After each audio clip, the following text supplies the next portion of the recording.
കർണ, ആദ്യമായാണ് എന്നെ ഒരാൾ ഇങ്ങനെ വഞ്ചിക്കുന്നത്. ദിവ്യമായ പല അടവുകളും നീ നീചമായാണ് എന്നിൽ നിന്ന് പഠിച്ചെടുത്തത്. നിന്നെ ഞാൻ ശപിക്കുകയാണ്. നിന്റെ ഏറ്റവും ആവശ്യമുള്ള സമയത്ത് ഞാൻ പഠിപ്പിച്ച പരിശീലനം നീ മറക്കും. നിന്റെ ഏറ്റവും വലിയ യുദ്ധത്തിൽ നീ അയോഗ്യനായി മാറും.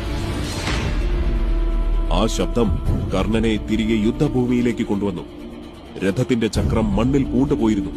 തേരാളിയെ സഹായിക്കാനായി അർജുനന്റെ അനുവാദം വാങ്ങിക്കൊണ്ട് കർണൻ താഴേക്കിറങ്ങി. പക്ഷേ കർണൻ വിചാരിച്ചതിലും കൂടുതൽ സമയമെടുക്കുന്നുണ്ടായിരുന്നു. അർജുന, ദയവായി അല്പസമയം കൂടി ക്ഷമിക്കൂ. ഉടനെ തന്നെ യുദ്ധം പുനരാരംഭിക്കാം. അർജുനൻ ആയുധം താഴ്ത്തി രഥത്തിലിരുന്നു.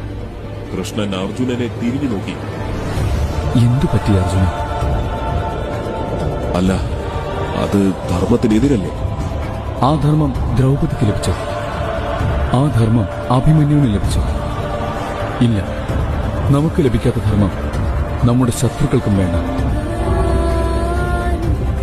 കർണൻ അപ്പോഴും ശക്തമായി ശ്രമിച്ചുകൊണ്ടേയിരുന്നു. എത്ര ശ്രമിച്ചിട്ടും രഥത്തിന്റെ ചക്രം പുറത്തെടുക്കുവാൻ സാധിക്കുന്നില്ല.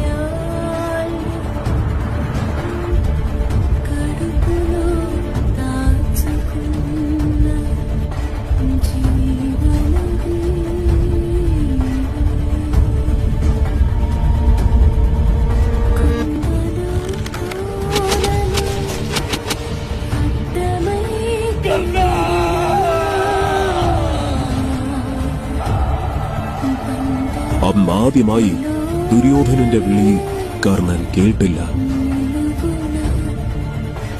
സ്വന്തം മക്കൾ തമ്മിൽ തല്ലി ചാവരുത് എന്നൊരാഗ്രഹം എനിക്കുണ്ട്. യുദ്ധത്തിൽ നിനക്ക് പാണ്ഡവരുടെ പക്ഷത്ത് നിന്നൂടെ? നിന്നെ ഞാൻ രാജാവായി വാഴിക്കും. അത് നിന്റെ ജന്മാവകാശമാണ്. മാതാവേ, ഈ ജന്മത്തിൽ അങ്ങയെ കാണുവാൻ പറ്റിയതിൽ ഞാൻ കൃതാർത്ഥനാണ്. പക്ഷേ എനിക്ക് ദുര്യോധനനെതിരായി നിൽക്കുവാൻ സാധിക്കില്ല. അതിപ്പോ ദൈവം വന്നിറങ്ങി പറഞ്ഞാലും അങ്ങനെയാണ്. പക്ഷേ ഞാൻ മാതാവിനൊരു വാക്ക് തരാം. എന്റെ സഹോദരന്മാരെ ഞാൻ വധിക്കില്ല. മാതാവിന് യുദ്ധം കഴിയുമ്പോൾ 5 മക്കൾ തന്നെയാവും ഉണ്ടാവുക. എനിക്ക് മക്കൾ 6 പുത്ര. പാണ്ഡവർ 5 പേരും മാതാവിനെ സൂക്ഷിച്ചു നോക്കി.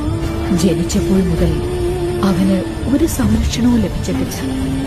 അവൻ അവന്റെ ആവശ്യവും വേണ്ടി വന്നിട്ടില്ല. ആരാണ് മാതാവേ? അദ്ദേഹം എവിടെയാണ്?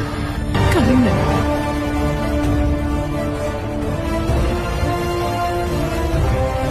അവന്റെ നാമം വിസ്മരിക്കപ്പെടാത്ത ചരിത്രമാണ്. സൂര്യപുത്രൻ വൈകർത്തനൻ.